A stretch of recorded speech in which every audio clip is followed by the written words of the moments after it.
그래요? 2부 예배 때 말씀드렸듯이 거의 돼지 하나를 통으로 날렸어요. 설교하면서 이런 정이 처음이라서. 날린 거 해드릴까요? 그러실 줄 알았어요. 제가 더위 먹었나 봐요. 세상 살다가 설교하다가 통으로 거의 돼지 나름 저도 돼지를 이렇게 말씀드리진 않지만 해서 원고를 쓰는데 거의 하나를 통으로 날린 적이 처음인 것 같아요. 평생 처음이에요. 이런 날도 있구나 생각합니다. 자, 오늘 우리가 함께 17편 다윗의 시를 다시 한번 살펴보려고 합니다. 기록된 이 시편 17편 말씀의 배경이 언제인지는 정확히 알지 못하지만 그 내용을 보면 대충 추론은 할 수 있습니다. 내용을 보면 이 다윗이 상당히 어려움 중에 있고 특별히 원수 혹은 대적들이 다윗을 막 되게 못살게 하고 괴롭히고 거의 죽이려고 하고 있는 상황인데 그 내용 끝까지 보더라도 하나님께서 구원하심에 대해서 이제 내가 승리했습니다. 하나님이 구원해 주셨기 때문에 아주 감사합니다. 이런 내용이 없기 때문에 여전히 그런 어려움 중에 있구나라는 사실을 우리가 알 수 있는데 다윗이 이런 상황 가운데 있었던 경우가 성경에 보면 크게 둘 중에 하나거든요. 하나는 사울왕 때문에 도망 다녔을 때, 하나는 이제 압살롬 때문에 도망 다녔을 때, 이렇게 두 중에 하나인데 오늘 17편은 아마도 이제 사울왕 때일 걸로 추측을 하긴 하는데 사람들이 이제 학자들이 그렇게 추론을 하는데 100% 확실한 건 아니고 성경에 기록되지 않은 또 다른 뭐 어떤 상황이 있었을 수도 있고 또 압살롬 때일 수도 있고 뭐 그렇게 볼 수도 있습니다. 근데 내용을 보면 그 배경이 뭐 그렇게 중요하지 않고 몰라도 충분히 그 내용과 그 내용을 통해서 은혜 받을 수 있는 그런 시편인 것을 보게 됩니다. 우리가 10절부터 읽었지만 사실 이제 1절부터 쭉 살펴보면 다윗이 자신의 억울함을 하나님께 호소하고 있는데 그 내용이 처음에는 하나님 나는 이렇게 하나님 보시기에 바르게 살았습니다. 그런데 이 원수들이 나를 괴롭게 하고 있으니까 하나님 도와주십시오. 뭐 이런 내용으로 간단하게 정리해서 이 시편 17편을 이야기할 수 있습니다. 그래서 1절부터 5절까지 보면 다윗이 하나님 난 정말 하나님 앞에서 올바르게 나름 잘 살려고 노력했습니다 라는 그런 내용으로 하나님께 기도하고 있는 내용을 보게 되는데 다윗이 어느 정도로 하나님 앞에 나는 잘 살았습니다 라고 고백을 하고 있냐면 1절에 보면 하나님 여호와여 라고 얘기하면서 의의 호소를 들으소서 이렇게 표현하고 있습니다. 그러니까 의의 호소, 그러니까 이 말은 자기의 기도를 들어달라고 하나님께 얘기를 하고 있는데 의의 호소를 들어주십시오 라고 얘기하고 있으니 다윗이 자기를 가리켜서 나는 의입니다 라고 얘기하고 있다는 것이죠. 그만큼 다윗이 하나님 앞에서 바르게 살려고 노력했다. 그렇게 믿음의 삶을 살려고 힘썼다라고 이제 당당하게 얘기하는 것입니다. 그럼에도 불구하고 힘들고 어렵게 살고 있기 때문에 너무 억울하잖아요. 나는 잘 살려고 나름대로 바르게 살고 하나님 믿음대로 살려고 했는데 내 대적들은 나를 모함하기도 하고 죽이려고 하고 내게 있는 것들을 빼앗아 가려고 하고 이러니까 너무나도 억울한 나머지 그 억울함을 하나님께 호소하고 있습니다. 하나님 좀 판단해 주십시오. 나의 대적들, 나의 원수들은 나를 모함해서 나를 죽이려고 하고 나를 쓰러뜨리려고 하고 있는데 의로우시고 공정하신 하나님께서 나를 판단해 주십시오. 그래서 하나님 대놓고 공공연하게 와서 내가 대비할 수 있도록 그렇게 오시지 않아도 됩니다. 하나님께서 밤에 자고 있을 때 은밀하게 오셔서 나의 모든 것을 다 판단하시고 감찰하시고 나를 한번 살펴봐 주십시오. 이렇게 다윗이 하나님께 호소하고 있는 것을 보게 됩니다. 하나님이 공평하신 분이시고 하나님의 판단은 사람의 판단과 달라서 하나님이 정확하게 판단하실 줄 믿기 때문에 그렇게 이제 고백하는 것이죠.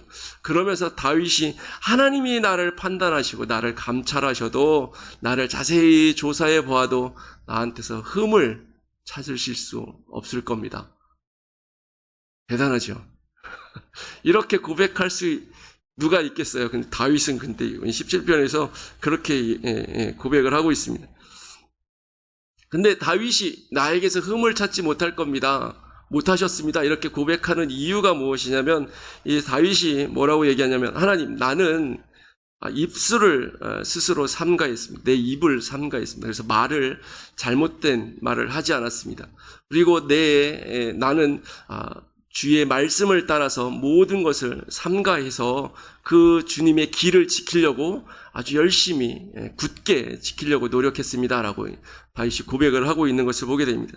그러니까 하나님의 뜻을 따라서 살려고 모든 것을 결심하고 삼가하고 굳게 지키려고 노력하는 이 모습을 다윗이 스스로 생각하기에도 나는 저 사람들, 내 대적들, 원수들이 나를 공격하는 것처럼 그렇게 악하지 않다라는 사실을 이제 알게 하는 것이었죠. 내가 하나님의 말씀대로 살려고 노력했는데 내가 가만히 내 지나온 삶을 돌이켜봐도 내가 그렇게 공격받을 일을 하지 않았는데 하나님 앞에서 하나님이 나를 판단하신다고 할지라도 내가 그렇게 악하지 않은데 저들은 왜 나를 이렇게 못살게 굴까? 막 이런 생각에 하나님 나를 판단해 주시고 내가 하나님 앞에서 바르게 살려고 했던 것을 기억해 주십시오라고 기도하고 있는 것이죠. 우리가 잘 알고 있듯이 우리의 모든 믿음의 삶은 하나님의 은혜로 되는 것입니다. 구원도 은혜고 우리가 믿음의 삶을 살아가는 것도 은혜입니다. 그래서 우리가 하나님의 은혜 속에서 우리가 견인한다 이렇게 표현을 하는데, 자동차 견인할 때처럼 그 견인 아니라고 제가 지난번에 말씀드린 적 있죠? 기억나세요? 그럼 견인이 뭐예요? 견인. 그 자동차가 이제 주차 잘못한 거 끌어간다, 이거를 이제 견인해 간다, 이렇게 표현하는데, 우리가 신학적으로 견인한다고 얘기할 때는 견딘다 할 때 견자하고 인내한다 할 때 인자입니다. 그래서 참고 인내하고 견딘다. 하나님께서 이 땅 가운데 믿음의 삶을 살아갈 때 힘들고 어려운 일이 많이 있지만 그 가운데서도 우리의 믿음이 실족하지 않고 천국에 갈 때까지 참고 견디고 믿음을 지키게 하신다. 이게 하나님의 견인 교리거든요. 하나님이 견인하게 하신다. 그러니까 내가 이 험한 세상 살아가면서 많은 유혹과 시험이 있는데 믿음을 지킬 수 있도록 하나님이 도와주신다. 이게 우리가 믿는 교리이긴 한데, 그럼에도 불구하고 성경은 우리에게 믿음으로 살아갈 수 있도록 너가 스스로 노력해야 된다. 그런 의미로 많이 권면하고 가르쳐 주고 있습니다. 오늘 본문에서도 다윗이 나는 스스로 결심하고 그리고 모든 것을 삼가하고 내가 주의 길을 갈 수 있도록 굳게 지켰습니다. 라고 고백을 하고 있거든요. 그러니까 이 나의 노력, 하나님의 은혜가 있어야지만 가능한 것이긴 하지만 그럼에도 불구하고 하나님의 은혜 가운데서 내가 노력하고 힘쓰는 모습들이 있어야지 우리가 된다라는 것이죠. 그렇게 할 때 다윗이 하나님 앞에서 하나님이 나를 판단하셔도 나는 흠이 없을 것입니다라고 고백할 수 있는 그런 믿음의 경지까지 이룰 수 있게 된다라는 것이죠. 그러므로 우리는 어떤 일이 있어도 일단 하나님 앞에서 바른 말과 행동을 하기 위한 결심이 우리에게 필요합니다. 그리고 이런 결심을 따라 살기 위해서는 주의 말씀을 따라서 모든 것을 삼가해야 된다. 조심해서 그 말씀대로 살아가기 위해서 어떤 것이 하나님의 뜻대로 살아가는 것인지 늘 염두에 두고 그 말씀을 따라 살기 위해서 노력해야 되고, 그리고 주의 길을 굳게 지켜야 된다라고. 우리의 가운데 유혹들이 많이 오잖아요. 시험들이 찾아오는데 거기에 넘어가지 않고 내 신앙의 길을 지키기 위해서 굳게 지키기 위해서 열심히 필요하다라는 것이죠. 그렇게 살아가면 하나님께서 다윗이 고백한 것처럼 우리를 판단하실 때에도 흠없다. 물론 그 흠없음이 가장 중요한 원인은 예수 그리스도의 보혈이지만 그럼에도 불구하고 이런 다윗의 고백과 같이 하나님이 우리를 판단하실 때 우리가 흠없다라고 인정해 주실 줄 믿습니다. 이렇게 하나님 앞에서 흠없이 잘 살아가도 다윗이 오늘 얘기한 것처럼 대적들을 만날 수 있어요. 원수들이 공격해 올 수 있습니다. 다윗이 17편에서 이 원수들에 대해서 이 다윗을 괴롭히는 원수들에 대해서 하나님께 고발을 하고 있는데 9절부터 몇 가지를 이제 고발하는 내용이 나오고 있거든요. 그 사람들이 어떻게 다윗이 이 원수들을 고발하고 있냐면 그 사람들은 나를 압제하는 악인들입니다. 내 목숨을 노리고 있습니다. 이렇게 고백을 하고 있습니다. 그러니까 이 압제, 못 살게 군다는 것이죠. 모든 것을 빼앗아가는 사람들인데 이 압제한다는 것은 아주 강탈해 간다, 이런 의미도 담겨져 있거든요. 그래서 이 원수들이 다윗의 모든 것을 다 압제하면서 뺏어가려고 하는데 뭐까지 뺏어가려고 하느냐, 다윗의 목숨까지도 빼앗아가려고 그렇게 하고 있다라고 하나님께 이 악인들에 대해서 고발을 하고 있습니다. 두 번째로 다윗이 이 악인들에 대해서 고발하는 내용은 그들의 성품에 대해서도 고발을 하고 있습니다. 9절 말씀에 보면 9절이 아니네요. 10절이네요. 그들의 마음은 기름에 잠겨 있습니다. 그리고 그들의 입은 교만하게 말을 합니다. 이렇게 표현하고 있습니다. 기름에 잠겨 있다, 기름지다, 이렇게 표현할 수도 있겠는데, 이게 좋은 뜻으로 말하면 풍요롭다, 이런 의미가 있는 말이죠.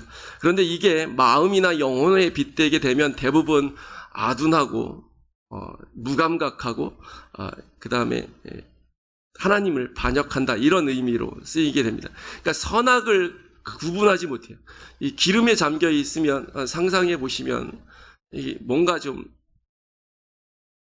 되게 불편할 것 같은 느낌이 드시죠? 그 감각 비슷하게 적용하면 돼요. 하나님께서 선한 것과 악한 것을 우리 앞에 두셨는데 기름에 잠겨 있다 보니까 이게 좋은 건지 나쁜지 분간을 못하는 거예요. 이게 기름짐이 풍요롭다라고 얘기를 했는데 마음이 부유한 것으로 생각하시면 됩니다. 그래서 마음이 부유하기 때문에 하나님을 대해서 아쉬운 게 없어요. 그러니까 하나님이 좋은 것, 이런 것을 하라, 선한 길을 가라라고 얘기하는 거 무시하고, 하나님이 하지 말라고 하신 거 과감하게 행하고, 이렇게 아둔한 사람을 가리켜서 마음이 기름에 잠겨 있다, 이렇게 표현하는 겁니다. 그렇다 보니까 하나님의 뜻을 무시하고 살아가는 사람이기 때문에 교만해서 그의 입은 항상 사람이든지 하나님을 향해서 교만을 말하고 있습니다, 라고 다윗이 얘기하는 것이죠. 그 다음에 세 번째로 다윗은 이 대적들의 악행을 하나님께 고발하고 있는데, 이 사람들의 모습은 다윗의 목숨을 노리고 빼앗으려고 하고, 그 다음에 이 평안하게 잘 살아가는 의인을 엿보고 있다가 삼키려고 하는 사자처럼 그들을 노려보고 있다, 찢으려고 하고 있다, 이렇게 얘기하고 있는 것을 보게 됩니다. 그러니까 이 사람들이 뭔가 힘이 있는 사람인 것 같아요. 사자에 비유하고 있는 걸 보면 힘이 있고 능력이 있는데 포악합니다. 아주 사납습니다. 그래서 그냥 잘 살아가고 있는 선한 사람들을 찢으려고 하고, 또 몰래 사냥감을 노리는 그 사자처럼 그들을 쓰러뜨리려고 하는 그 기회를 엿보는 그런 악한 행동을 하고 있습니다라고 이렇게 고발하고 있는 모습을 보게 됩니다. 그리고 마지막으로 이 악한 사람들은 또 이 사람들이 현재 이 사람들이 어떻게 살아가고 있는지도 14절에 중간에 이렇게 고백하고 있는데, 우리들이 생각하는 것과 정반대의 모습을 좀 기록해주고 있습니다. 이들은 일단 재물에 배가 부릅니다. 잘 살고 있어요. 이 땅에서 배부르게 그리고 재산이 많고 편하게 살고 있다라고 얘기합니다. 그리고 이 악한 사람들은 자녀들 때문에 만족한다라고 얘기하고 있습니다. 자식들이 얼마나 있는지 모르겠지만 이 옛날에는 자식이 많은 게 복이었기 때문에 이 말에 의하면 그 자식이 많다는 의미가 첫 번째 있고, 또 그 낳은 자식들마다 다 건강하고, 또 낳은 자식들마다 다 출세해서 성공하고, 그래서 모든 자식들을 보면서 이 악한 사람이 만족해요. 그리고 더군다나 한 걸음 더 나아가서 쓰고 남은 유업을 어린 아이들에게 물려준다라고 얘기하고 있습니다. 자기가 죽을 때까지 잘 먹고 잘 살다가 자식들에게 혹은 손자들까지 그 재산을 물려주고 가업을 물려주고 한다라는 것이죠. 이런 다윗이 이 악한 사람들을 고발하는 내용들을 종합해 보면, 이 대적들은 인간적으로 보면 가지고 싶은 것 다 가지고 있습니다. 육체의 힘, 권력의 힘, 물질의 힘 다 가지고 있습니다. 그 힘을 가지고 하나님 믿는 백성들을 괴롭게 하고 하나님의 일을 방해하고 빼앗고 그렇게 죽이려고까지 한다라고 다윗은 얘기하고 있는 것이죠. 이런 막강한 세력, 힘을 가진 존재가 우리의 대적입니다. 우리가 살아가는 곳에도 여전히 이 사탄과 그 불신의 세상들이 돈과 성공과 쾌락의 뭐 그런 것들로 쌓아둔 자신들만의 강력한 무기를 가지고 믿음의 사람들을 넘어뜨리려고 하고 틈을 보고 그렇게 웅크리고 있는 사자처럼 기회를 엿보고 있다는 것이죠. 그래서 우리가 믿음으로 세상을 살아가려고 할 때에 정말 이런 하나님을 믿지 않는 그런 사람들이 다스리고 통치하고 있는 그 힘과 권력을 가지고 이렇게 운영해 가는 그곳에서 우리가 살아갈 때 정말 힘들고 어렵고, 다윗이 앞서 고백한 것처럼 정말 억울할 때도 있고 좌절감을 느낄 때도 있고 실패감을 느낄 때도 있을 수 있습니다. 그럴 때 우리가 할 수 있는 것은 하나님의 이름을 부르며 하나님 앞에 나아가는 것밖에 없는 것이죠. 사람들은 생각합니다. 야, 네가 이렇게 힘들고 어려운데 겨우 네가 하는 것이 기도하는 거냐? 겨우 네가 할 수 있는 것이 하나님 이름 부르는 거냐? 이렇게 얘기할지도 모르겠습니다. 그런데 우리가 믿기에는, 우리가 알기에는 그 기도하는 것이 가장 확실하고 강력한 문제 해결의 방법이다라는 것이죠. 다윗도 그랬습니다. 다윗이 아마 사울인 것 같은데, 사울이 자기를 죽이려고 하고 사울의 부하들이 자기를 모함하고 그렇게 대적할 때 이 다윗이 할 수 있는 일이 뭐가 있었겠어요? 다 아무것도 없고 도망다니고 그런 것밖에 할 수 없었는데, 그 와중에 다윗은 하나님의 이름을 부르고 하나님 나를 판단해 주십시오라고 하나님께 모든 것을 맡기고 있다라는 것이죠. 그러면서 오늘 우리가 읽은 시편에 보면 왜 하나님 앞에 그렇게 모든 것을 맡기고 하나님의 이름을 부르는지 그 하나님에 대한 고백도 다윗이 담아두고 있는 것을 보게 됩니다. 6절에 보면 다윗은 이렇게 얘기합니다. 하나님은 내게 응답하시겠기 때문에 내가 불렀습니다. 하나님, 내게 귀를 기울여 내 말을 들어주십시오. 그러니까 이 말은 하나님, 내가 기도하면 하나님은 응답하시는 분인지를 내가 믿습니다. 그래서 기도합니다 라고 얘기하는 것이죠. 우리가 곤란하고 어려운 상황이 있을 때 하나님의 이름을 부르면 하나님은 반드시 우리의 음성을 듣고 응답하시는 분이십니다. 한 번도 외면하지 않으시고 응답하시는 분이신 줄 믿습니다. 다윗은 또 하나님이 자신을 구원하시고 보호하시는 분이심을 믿었습니다. 자신이 위험 가운데 처했을 때 하나님께 구원을 호소하고 하나님께 보호하심을 구한다는 것은 하나님이 나를 구원하실 능력도 있고 그럴 의지도 있고 그렇게 실제로 하시는 분이다라는 것을 믿었기 때문에 하나님께 구원과 보호하심을 호소하고 있는 것이죠. 다윗이 수많은 어려움들을 많이 겪었는데 그때마다 하나님께 기도했고 그때마다 하나님께서 도와주심을 그 경험을 통해서 이렇게 고백하고 있는 줄 믿습니다. 하나님께서는 그 어려움 중에 자신에게 피하는 자를 오른손으로 보호하신다, 구원하신다, 자신이 눈동자처럼 그렇게 보호하신다라고 다윗은 얘기하고 있습니다. 하나님의 날개 그늘 아래 자기를 이렇게 거두신다라고 또 그렇게 표현하고 있기도 합니다. 눈동자처럼 보호하신다. 가장 관심 있게 보시고 가장 귀하게 여기신다라는 의미. 하나님의 날개 그늘 안에 품어주신다, 감추어주신다라는 것은 대적들이 도저히 찾을 수 없게 가장 안전한 곳으로 그렇게 보호하시고 숨겨주신다라는 의미가 있는 것입니다. 다윗은 그것을 믿었기 때문에 하나님께, 이 대적들이 자기를 죽이려고 할 때 하나님께 의지하면서 나아갔던 것이죠. 그리고 다윗은 또 하나님께서 자신을 사랑하시는 하나님이다라는 사실을 믿었습니다. 7절 하반절에 보면 주의 기이한 사랑을 나타내소서라고 표현해주고 있는데 이 사랑을 다윗이 믿었다는 것이죠. 그런데 하나님의 크신 사랑, 놀라운 사랑 이렇게 표현하고 있는 것인데 보통은 하나님 사랑이 너무 큽니다. 이렇게 표현하는데 기이한 사랑 이렇게 표현하고 있어요. 놀랍다라는 의미이기도 한데 다윗이 하나님의 사랑을 향해서 기이한 사랑이라고 표현하는 이유는 가만히 다윗이 생각해 보는 거예요. 하나님이 나를 사랑하실 이유가 무엇이 있을까? 곰곰이 생각해 보니까 그닥 없는 것 같아요. 하나님이 굳이 나를 사랑하셔야 될 이유를 내가 곰곰이 생각해 봤는데 찾을 수가 없어요. 내가 하나님 앞에 가장 좋은 것을 드리고 가장 아름다운 것을 드린다고 할지라도 그것이 하나님의 영광에 조금이라도 도움이 되고 보탬이 되는가? 그것도 아닌 것 같은데 하나님은 나를 왜 사랑하실까? 이유를 아무리 생각해 보아도 알 수가 없습니다. 그렇기 때문에 다윗이 진짜 이해가 안 되니까 하나님의 사랑은 정말 기이합니다. 내가 도대체 이해할 수가 없습니다. 나 같으면 나 같은 사람을 사랑하지 않을 것 같은데 하나님이 나를 사랑하시니 정말 기이할 뿐입니다. 그런데 그 기이한 사랑을 나타내셔서 나를 보호해 주십시오 라고 기도하고 있는 것이죠. 다윗은 마지막으로 하나님께서 내 대적을 넘어뜨리시는 분이시다라는 사실을 믿었습니다. 하나님이 하는 이 대적들이 힘이 강하고 능력이 있는 사람들이지만 하나님과 비교해 보면 그들은 아무것도 아니다라는 사실을 분명히 알았습니다. 그래서 그 원수들을 하나님께서 대적하셔서 나는 그들을 대적할 수 없지만 하나님이 그들을 막으시고 대적하셔서 넘어뜨리고 내 앞에서 굴복하고 그렇게 나로 하나님을 믿는 믿음의 사람으로 살아갈 수 있도록 인도해 주십시오라고 기도하고 있는 것입니다. 이런 믿음이 바로 다윗이 하나님을 향한 믿음이었습니다.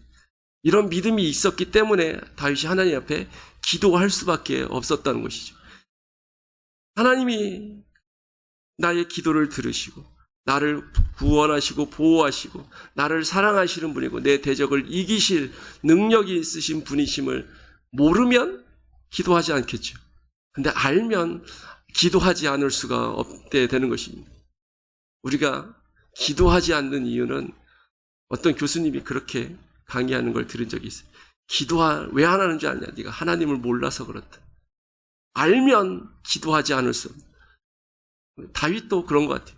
알았기 때문에 하나님이 어떤 분이신지 알았기 때문에 어려우면 어려울수록 하나님께 기도할 수밖에 없고 하나님을 찾을 수밖에 없다는 것이죠. 우리가 예배하지 않는 이유, 우리가 찬양하지 않는 이유, 우리가 다 마찬가지입니다. 하나님을 알고 하나님을 예배하지 않는다. 이게 불가능하다는 것이죠. 하나님을 알고 하나님을 찬양하지 않는다. 이것도 불가능하다는 것입니다. 우리가 알면 알수록 하나님을 더 찾게 되어 있고 더 하나님을 예배하게 되어 있고 하나님을 더 찬양하게 될 수밖에 없는 것입니다. 그래서 우리가 하나님을 깊이 가면 갈수록 알아가야만 한다는 것이죠. 다윗의 기도를 들어주시고 응답하신 하나님, 다윗을 구원하시고 보호하신 그 하나님, 다윗을 사랑하시는 그 하나님, 다윗의 대적을 물리쳐 주신 그 하나님, 우리의 하나님이십니다. 나의 하나님이십니다. 그렇기 때문에 우리도 다윗처럼 다윗이 하나님을 사랑하듯이 다윗이 하나님께 기도하듯이 그렇게 기도하는 사람이 되어야 할 줄 믿습니다. 자, 우리가 이 세상에 살아가면서 이제 현실 가운데 많은 어려움들을 만날 수 있죠. 다윗에게만 이런 대적들이 일어났던 것이 아니라 우리 앞에도 많은 대적들이 도사리고 있고 우리의 신앙을 무너뜨리려고 엿보고 있는 존재들이 많이 있습니다. 사단이 우리가 신앙생활을 잘하려고 하면 할수록 가만두지 않을 거예요. 여러분, 사단이 우리를 편하게 가만두는 방법은 신앙을 대충 그냥 신앙생활 하면 사단이 우리를 편하게 내버려 둘 거예요. 근데 사단이 우리를 주목해서 보고 자꾸 괴롭힐 때는 우리가 하나님 앞에 열심으로 바르게 신앙생활을 하려고 할 때 사단이 자꾸 우리를 괴롭히게 할 거라고 그렇게 생각되거든요. 여러분은 어떠세요? 세상 편하게 살고 계신가요? 아니면 자꾸 이렇게 누가 공격해 오는 것 같으신가요? 우리가 때로는 두려움이 있다고 할지라도 사단의 공격 앞에 무서워하지 않고 그 자리로 나아가는 사람들이 될 수 있길 바랍니다. 믿음의 자리로 나아가기를 원합니다. 그런데 문제는 그때마다 우리가 기도하는데 때로는 현실적으로 보니까 내가 믿는 것과 현실은 너무나도 동떨어져 있어서 우리의 현실 가운데 하나님이 멀리 계신 것 같고 하나님이 응답하시지 않는 것 같고 하나님이 때로는 너무 조용하신 것 같아요. 우리 하나님 너무 쑥스러움을 많이 타서 도대체 만날 수가 없어요. 이렇게 느껴지는 때가 많이 있을 거라고 생각합니다. 그런데 대부분 그렇게 느껴지는 것은 우리들의 착각입니다. 여러분, 우리의 현실과 신앙이 동떨어져 있다고 생각하십니까? 신앙 따로, 현실 따로, 그래서 우리는 따로따로 살아가는 그런 존재들일까요? 아니요. 신앙은 그 무엇보다도 우리의 현실입니다. 실제이고요. 신앙생활이 우리의 전부다라고 말씀드린 적이 있습니다. 여러분, 제가 언젠가 이런 말씀 드린 적이 있어요. 예수님이 내 인생에서 제일 중요해요. 제가 이거 틀린 말이라고 얘기 드린 적이 있는데. 왜? 진짜 예수님이 제 인생에서 제일 중요해요. 이게 물론 맞는 말이긴 한데 왜 틀리다고 얘기하냐면 부족한 것 같아요. 제 기준엔. 예수님은 제 인생에 최고예요. 제일 중요해요가 아니라 이 말은 마치 피자판이 있는데 제일 큰 조각이 예수님이에요. 이렇게 말하는 것 같아서 제가 그렇게 말씀드리는 거예요. 예수님은 제 인생에서 제일 큰 부분을 차지하는 분이에요. 이게 아니라 예수님은 제 인생의 전부입니다. 나는 그 위에서 살고 있습니다. 예수님 위에서 살고 있기 때문에 전부이기 때문에 제일 중요한 제일 큰 부분 일부가 아니라 전부예요. 그래서 우리의 신앙은 우리의 삶이 신앙생활이고 우리의 모든 삶이 우리 하나님과 동행하는 삶이 되어야만 하는 것이죠. 그래서 하나님은 언제나 우리와 함께 계시고 우리가 가는 곳마다 우리와 동행하시고 내가 숨쉬는 매 순간마다 내가 살아가는 모든 장소에서 하나님이 우리와 함께 계시고 있습니다. 그럼에도 불구하고 대적이 있을 수 있다는 것이죠. 다윗이 그랬던 것처럼. 다윗도 언제나 하나님과 동행하는데 그런데 대적이 일어나서 다윗을 죽이려고 하고 위협하고 억울하게 만들고 하기도 했습니다. 그때 우리가 선택의 기로에 놓여 있다라고 얘기하는 겁니다. 내가 그럼에도 불구하고 하나님을 선택할 것인가? 아니면 저 대적에게 피곤하고 어려우니까 굴복하고 타협해서 좀 편하게 살 것인가? 이것을 우리가 선택해야만 하는 순간이다라고 얘기할 수 있습니다. 다윗은 무엇을 선택했을까요? 우리가 읽지는 않았는데 원래 본문에 들어있는 4절 말씀을 보기 원합니다. 4절, 5절 말씀 제가 읽어드릴게요. 사람의 행사로 논하면 나는 주의 입술의 말씀을 따라 스스로 삼가서 포악한 자의 길을 가지 아니하였사오며 나의 걸음이 주의 길을 굳게 지키고 실족하지 아니하였나이다. 이 말 중에 사람의 행사로 논하면 이란 말이 앞에 있죠. 사람의 행사로 논하면 이라는 말은 사람의 행위에 관해서 얘기한다면 사람의 행위에 대하여 이야기한다면 그러니까 그런 비슷한 의미입니다. 사람의 행위에 대하여든지 관하여든지 비슷한 의미죠. 근데 이 의미는 성경 다윗이 쓴 말을 직역해놨기 때문에 이렇게 앞뒷말하고 좀 잘 안 이어지는 것 같이 느껴져요. 그래서 의미로 번역을 하면 이렇게 번역할 수 있습니다. 사람들이 어떻게 살든지, 사람들이 어떻게 행하든지, 다른 사람들은 어떻게 살고 어떻게 행동하고 그래서 믿음을 떠나가고 사람들은 세상과 타협하고 하나님을 떠나 살고 말든지 이렇게 살든지 저렇게 살든지 상관없이 나는 선택했습니다. 무엇을? 나는 주의 입술의 말씀을 따라서 스스로 삼가하겠습니다. 포악한 자의 길을 가지 않기로 그렇게 결정했습니다. 나의 걸음은 주의 길을 지키기로 굳게 결심하고 그렇게 살았습니다. 이게 다윗의 선택이었어요. 하나님을 믿고 잘 살아가고 있는데 많은 사람들이 괴롭히고 공격해오고 자기를 죽이려고 하고 있어요. 그래도 나는 이렇게 살겠습니다. 나는 주의 입술의 말씀을 따라 살겠고 주의 길을 굳게 지키며 살겠습니다. 이것이 다윗의 선택이었고 그리고 그렇게 살다가 세상 사람들에게 어떻게 보면 버림받았어요. 요즘 하는 말로 바꾸면 세상의 왕따가 되어버렸습니다. 모든 사람이 다윗을 죽이려고 공격하고 있었다는 것이죠. 그래도 다윗은 나는 그렇게 살겠습니다 라고 결단하고 선택했다는 것입니다. 여러분, 때로 우리는 세상 살아갈 때 다윗처럼 세상 사람 다 나를 떠나고 등지고 버린다고 할지라도 나는 믿음으로 살겠다라는 그런 결심과 선택이 필요합니다. 그러면 하나님께서 우리를 특별히 더 사랑하시고 귀히 여기실 줄 믿습니다. 하나님이 나를 사랑하시고 귀히 여기면 하나님 앞에 기도하면 응답 잘 받겠죠. 안 받을까요? 하나님이 특별히 더 사랑하시고 귀히 여기시면 우리가 기도할 때 더 응답 잘해 주시겠죠. 이제는 뭔가 대답하면은 들렸어요 이럴까 봐 겁나세요?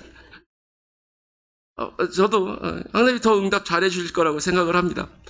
그래서 우리가 하나님께 당당하게 구할 수 있을 것 같아요. 다윗이처럼 내가 어렵습니다.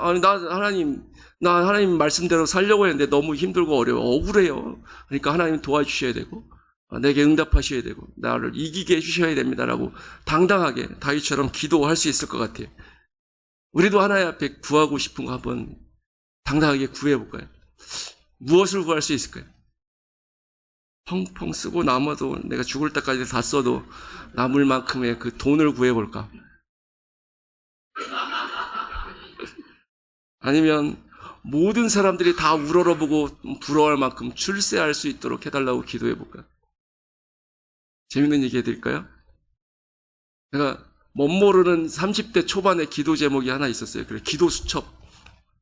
제가 말씀드린 적이 있나요? 거기 그 수첩에 내가 앞으로 목회를 하면 내가 목회할 교회는 최소한 그때 4층인가 5층 건물이었는데 기억이 가물가물하네요. 그 안에 들어가는 성도에서는 최소한 5,000명은 돼야지. 그리고 그 식당은 메뉴에 두고 지하를 파서 주차장을 삼고 막 이렇게 그걸 누군가가 얘기를 해줬어요. 자세히 써야지 기도 하나님이 자세히 응답하신다 그래갖고 정말 자세히 쓴 적이 있어요. 지금은 버렸지만 그거 다시 한번 기억하고 구해볼까? 하나님 우리 장자교회 5,000명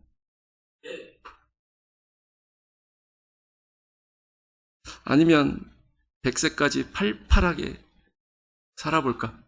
옷 사이즈 88 말고 건강히 88.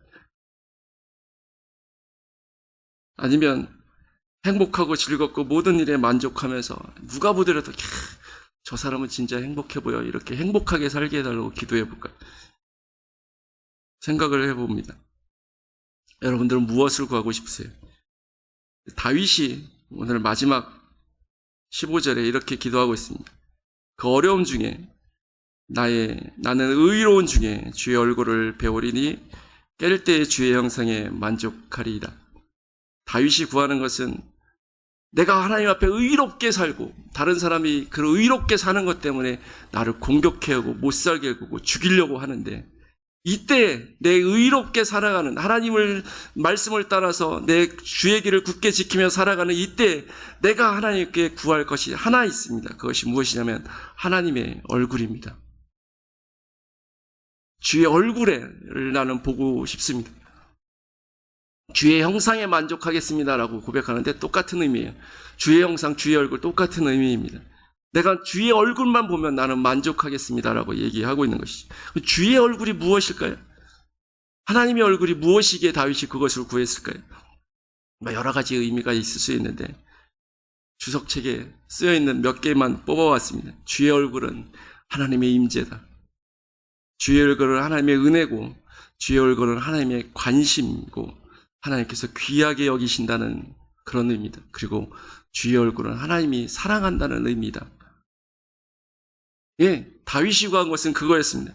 하나님, 내가 이 땅에 살아가면서 믿음으로 살아가면서 힘들고 어려운 일도 많이 있을 수 있는데 그럼에도 믿음을 지키며 살기를 원합니다. 그런데 이런 나에게 하나님 얼굴을 보여주십시오. 나는 그거면 만족하겠습니다. 하나님이 늘 나와 함께 계시고 내가 어디 가든지 내가 잠들 때마다 하나님과 함께 잠들고 깰 때의 주님의 얼굴을 보면서 깨어나서 내 살아가는 모든 순간에 하나님의 보호하심과 그 사랑 가운데 하나님의 인도하심 가운데 살아간다면 나는 그것으로 만족하겠습니다. 우리에게 있어서 가장 큰 복은 하나님의 얼굴을 보며 살아가는 것입니다. 하나님과 동행하면서 살아가는 것이 우리에게 가장 큰 만족이 될 줄 믿습니다. 감히 저도 다윗처럼 고백하고 싶습니다. 주의 얼굴을 뵙기 원합니다. 주의 형상으로 깰 때마다 그렇게 만족하길 원합니다. 저뿐만 아니라 우리 모두가 그런 고백을 할 수 있었으면 좋겠어요. 우리가 언제 어디서든 많은 대적들이 일어나서 나를 괴롭게 하고 나를 못 살게 군다고 할지라도, 돈이 없어 궁핍하다고 할지라도, 권력이 없어서 어려움에 처하고 또 건강이 때로는 위협받는다 할지라도 하나님의 얼굴이 나를 향해 계시면 나는 만족하겠습니다라고 고백할 수 있는 그런 믿음의 성도들이 될 수 있기를 간절히 소망합니다. 함께 기도하겠습니다. 하나님 아버지, 우리에게 얼굴을 비춰 주옵소서. 우리가 깰 때마다 주의 형상을 보게 하여 주옵소서. 이것으로 만족하는 주님의 백성 되게 하여 주옵소서. 예수님의 이름으로